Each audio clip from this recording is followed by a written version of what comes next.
Classes में आप सभी का स्वागत है। और मैं रुद्रेश पांडे आपके लिए एक नई वीडियो लेकर आया हूँ जो कि बहुत ही इम्पोर्टेंट है। हमारे 12th क्लास चैप्टर 6 से लेकर के जुड़ी हुई वीडियो है, आपके लिए बहुत इम्पोर्टेंट वीडियो है।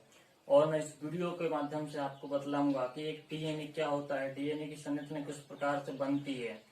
तो सबसे पहले मैं स्टार्ट करता हूँ डीएनए के बारे में। सबसे पहले मैं बात करूंगा डीएनए की कुंडलित संरचना।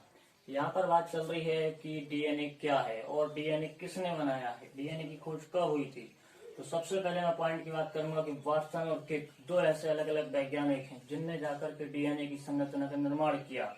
और सबसे पहले 1953 में डीएनए की स्ट्रक्चर का निर्माण हुआ था और 1962 में जाके इनको नोबेल पुरस्कार दिया गया था। नेक्स्ट पॉइंट की हम बात करेंगे कि जो डीएनए आपके सामने दिखाई दे रहा है ये किस प्रकार से बनाया हुआ है और इसको बनाने के माध्यम क्या तरीके होंगे, ये शरीर में कैसे दिखाई देता होगा, कैसे ट्रांसफर होता होगा। सबसे पहले मैं पॉइंट की बात करूं दोस्तों कि डीएनए काम क्या आता है, डीएनए क्यों पढ़ाया जाता है। तो इम्पोर्टेंट टॉपिक है हमारा डीएनए। डीएनए पढ़ाया क्यों जाता है या काम क्या आता है। तो डीएनए अपराधी को पहचानने के लिए, किसी खोए हुए व्यक्ति की पहचान के लिए या किसी क्रिमिनल की सर्च करने के लिए कहा जाता है, सीरियलों में बताया जाता है, पिक्चरों में दिखाया जाता है, जान पहचान कराने के लिए डीएनए का उपयोग किया जाता है। बहुत इंपॉर्टेंट टॉपिक है, इसके लिए मैं आपके लिए एक नई वीडियो बनाऊंगा नेक्स्ट चैप्टर में। सबसे पहले इस पॉइंट की बात करूं मैं कि डीएनए की संरचना आपकी छोटे से तरीके से आपको पूरी बतलाऊंगा। मैं यहाँ पॉइंट की बात कर रहा हूँ दोस्तों कि आपको दिखाई दे रहा है कुछ दो प्रकार के कुंडलन होता हुआ दिखाई दे रहा है, अलग अलग कलर में है। जो कि यहाँ कुछ मैंने 5 लिख रखा है, यहाँ कुछ मैंने 3 लिख रखा है। आपको कुछ समझ में नहीं आ रहा है, होता क्या है, मैं अपना इसी वीडियो में आपको दिखलाकर बताना चाहता हूँ।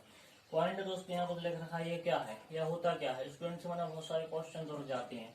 तो सबसे पहले मैं आपका और हमारा टाइम वेस्ट न करते हुए आपको एक नई इस वीडियो के बारे में बतलाना चाहता हूँ। और मैं अपनी प्रत्येक वीडियो आप तक आसानी से पहुंच सके इसके लिए आप मेरे इस चैनल को लाइक करें, सब्सक्राइब करें और जहां तक बन सके दोस्तों शेयर करें, क्योंकि शेयर करेंगे तो आपको जितना जरूरी है उतना ही हो सकता है किसी नेक्स्ट बच्चे के लिए जरूरी हो, तो आप उस वीडियो तक पहुंचाएं। थैंक यू दोस्तों। मैं पॉइंट की बात करता हूँ। सबसे पहले मैंने लिख रखा है वाटसन और क्रिक मॉडल, यानी कि यह वाटसन के माध्यम से भी बना हुआ है और क्रिक के माध्यम से भी बना हुआ है।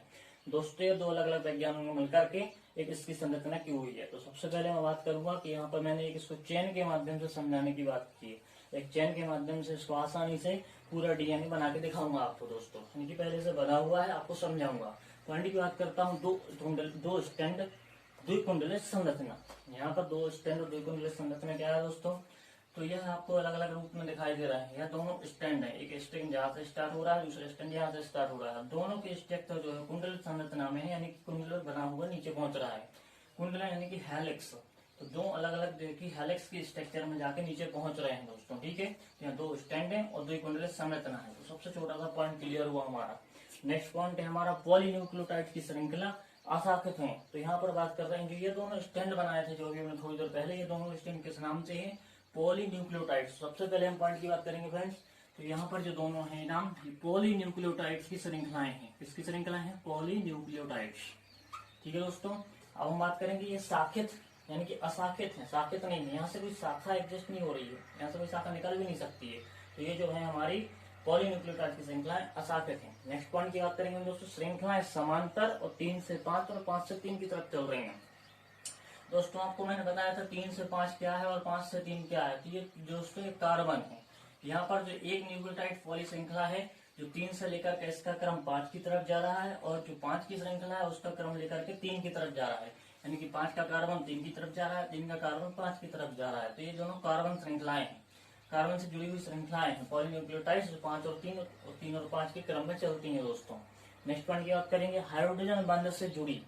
तो यहाँ पर जो बात आ रही है कि ये न्यूक्लियोटाइड की श्रृंखलाएं पॉलीन्यूक्लियोटाइड की श्रृंखलाएं किससे जुड़ी हुई होती हैं। तो ये जो बंध यहाँ पर बीच में अटैच हो रहे हैं ये बंध होते हैं हमारे हाइड्रोजन बंध। बहुत ही इंपॉर्टेंट पॉइंट है, क्योंकि दोस्तों एक प्रश्न परीक्षा में पूछा जाता है कि पॉलीन्यूक्लियोटाइड की श्रृंखलाएं किस बंध के द्वारा जुड़ी हुई होती है। तो इंपॉर्टेंट पॉइंट है। और यहाँ पर जो इस बंध के द्वारा जुड़ी है उस बंध का नाम है हाइड्रोजन बंध। वेरी आईएमपी क्वेश्चन याद रख लीजिए, 2020 में आने वाला इंपॉर्टेंट प्रश्न है। नेक्स्ट पॉइंट की बात करेंगे दोस्तों, न्यूक्लियोटाइड सीढ़ीनुमा बंधों में होता है। यहाँ पर हम बात कर रहे हैं कि ये तो होते हैं हमारे पॉलीन्यूक्लियोटाइड्स। अब हम बात करेंगे न्यूक्लियोटाइड्स, जो आपको रेड कलर से अलग से दिखाई दे रहा है सीढ़ीनुमा स्ट्रक्चर में। इनको कहा जाता है न्यूक्लियोटाइड, जो कि एक सीढ़ीनुमा स्ट्रक्चर में यहाँ चल रहे होते हैं। इस टाइप से आपको दिखाई दे रहे हैं, ये हमारे न्यूक्लियोटाइड अलग अलग स्ट्रक्चर में आपको दिखाई दे रहे हैं। नेक्स्ट पॉइंट की हम बात करेंगे कि न्यूक्लियोटाइड्स और पॉलीन्यूक्लियोटाइड्स का निर्माण। तो यहाँ पर बात चल रही है कि इन पॉलीन्यूक्लियोटाइड से न्यूक्लियोटाइड्स का निर्माण हुआ, ये बिल्कुल गलत है। यहाँ पर न्यूक्लियोटाइड से पॉलीन्यूक्लियोटाइड्स का निर्माण हुआ है। दोस्तों यहाँ पर जो न्यूक्लियोटाइड्स आपको दिख रहे हैं, इनसे जाकर के पॉलीन्यूक्लियोटाइड्स का निर्माण हुआ, जो कि बिल्कुल सही है। नेक्स्ट पॉइंट की हम बात करेंगे एडेनिन, थाइमिन, ग्वानिन, साइटोसिन, जो कि हाइड्रोजन बॉन्ड। तो यहाँ पर पॉइंट हम किसकी बात कर रहे हैं, ये हमने एक छोटा सा पहले इसलिए लिखा रखा है ताकि आपको पूरा याद न करना पड़े। थोड़ा सा आप याद करो, आपकी चेन याद हो जाए, आपको आप पूरा डायग्राम और सब कुछ व्यवस्थित रूप से बना सको। तो यहाँ पर हमने क्या लिखा है दोस्तों, एडेनिन थाइमिन के साथ और साइटोसिन ग्वानिन के साथ। तो यह क्या है, एडेनिन और थाइमिन, ये है दोस्तों प्यूरिन। यहाँ पर दो नाइट्रोजन क्षार बताए गए हैं, प्यूरिन और पिरामिडिन। तो यहाँ पर जो है प्यूरिन क्या है, एडेनिन और थाइमिन, और यहाँ पर साइटोसिन क्या हो, सॉरी पिरामिडिन क्या है, पिरामिडिन है दोस्तों साइटोसिन और ग्वानिन, जो कि किस बंध के साथ जुड़े हुए, दोनों के मध्य अलग अलग बंध हैं। एक के साथ 2 बंध हैं, एक के साथ 3 बंध हैं। तो एडेनिन और थाइमिन के मिलकर 2 बंधों के साथ हाइड्रोजन बंध के साथ मिलकर के थाइमिन का निर्माण होता है, और साइटोसिन और ग्वानिन के मध्य 3 हाइड्रोजन बंध होता जरूर, लेकिन 3 बंधों के साथ जुड़कर काम करता है। तो ये निश्चित क्रम में होते हैं दोस्तों। सबसे इंपॉर्टेंट पॉइंट है, ये क्रम कभी चेंज नहीं होता। यदि क्रम चेंज हो जाएगा तो हम किसी अपराधी की, किसी दोषी की कभी सर्च नहीं कर पाएंगे। सबसे ज्यादा इंपॉर्टेंट है कि निश्चित क्रम कभी चेंज नहीं होता। नेक्स्ट पॉइंट की अब हम बात करेंगे, तो डीएनए न्यूक्लियोटाइड निश्चित क्रम, यानी कि हमने आपको पॉइंट बता दिया कि ये जो न्यूक्लियोटाइड्स हैं, ये कभी चेंज नहीं होते, एक निश्चित क्रम में हमेशा बने रहते हैं। नेक्स्ट पॉइंट है दोस्तों, पॉलीन्यूक्लियोटाइड की श्रृंखला हेलिक्स यानी कि 3 टेंडोड होती है। तो दोस्तों हम पॉइंट की बात कर रहे हैं कि ये 34 एंगस्ट्रॉम, जो आपकी पूरी लंबाई दिखाई दे रही है डीएनए की 5 से लेकर के 3 तक की, ये पूरी स्ट्रक्चर होती है इसकी 34 एंगस्ट्रॉम की। 34 एंगस्ट्रॉम माना गया है इसकी लंबाई को। और इसकी हम बात कर रहे हैं नेक्स्ट पॉइंट की, तो 10 न्यूक्लियोटाइड्स यानी कि जो पूरे जो इस टाइप से बने हुए होते हैं, इनकी स्ट्रक्चर की बात कर रहे हैं। 1 2 3 4 5 6 7 8 9 10, इन स्ट्रक्चर्स की जब हम बात करेंगे तो इनकी जो पूरी लंबाई है वो एक स्ट्रक्चर की होती है 3.4 एंगस्ट्रॉम। बहुत इंपॉर्टेंट क्वेश्चन है, नीट के लिए पूछा जाता है, बीएचएमएस के लिए पूछा जाता है, 12th में पूछा जाता है। बहुत इंपॉर्टेंट पॉइंट है कि ये न्यूक्लियोटाइड्स की, एक न्यूक्लियोटाइड्स की लंबाई कितनी होती है। तो यहाँ पर सही ऑप्शन है वो हमारा 3.4 एंगस्ट्रॉम। नीट 2013 का आईएमपी क्वेश्चन था, जो कि एक सही जोड़ी में पूछा गया था। बहुत ही आईएमपी बेस्ट क्वेश्चन था, सही जोड़ी में पूछा गया था। 3.4 एंगस्ट्रॉम होती है एक न्यूक्लियोटाइड की लंबाई। जब एमपीपीएमटी होती थी तब इस क्वेश्चन को लिया गया था, बहुत इंपॉर्टेंट क्वेश्चन है। तो 3.4 न्यूक्लियोटाइड की लंबाई होती है। नेक्स्ट पॉइंट की बात करें, कुंडलन का व्यास, यानी कि जो पूरा कुंडलन हो रहा है, यहाँ पे आप सब देख रहे हैं कुंडलन की स्ट्रक्चर बनती हुई जा रही है, नीचे तक पहुंच रही है। इस कुंडलन का पूरा व्यास कितना होना चाहिए, होता कितना है? तो इसका सही आंसर दोस्तों 20 एंगस्ट्रॉम, 20 एंगस्ट्रॉम इसका टोटल व्यास होता है, जो कि बिल्कुल सही आंसर है। तो 20 एंगस्ट्रॉम इसका बिल्कुल सही आंसर है। 20 एंगस्ट्रॉम में पूरा कुंडलन जो है अपना बना लेता है, और इस तरीके से पूरी स्ट्रक्चर बन जाती है दोस्तों। अब हम यहाँ पे बात करेंगे हाइड्रोजन बंध कहाँ कहाँ जुड़े होते हैं। दोनों पॉलीपेप्टाइड बंधों के साथ हाइड्रोजन बंध जुड़े होते हैं, और हाइड्रोजन बंध कहाँ जोड़ते हैं, एडेनिन, थाइमिन, साइटोसिन, ग्वानिन, यानी कि जहाँ पर प्यूरिन और पिरामिडिन का निर्माण होता है, प्यूरिन पिरामिडिन यहाँ होते हैं, वहां पर एडेनिन और ग्वानिन के साथ हाइड्रोजन बंधों का निर्माण हो रहा है। यहाँ पर हाइड्रोजन बंध जुड़े होते हैं। और इस तरीके से दोस्तों मैंने कुंडल संरचना के बारे में आपको विस्तृत रूप बताया है।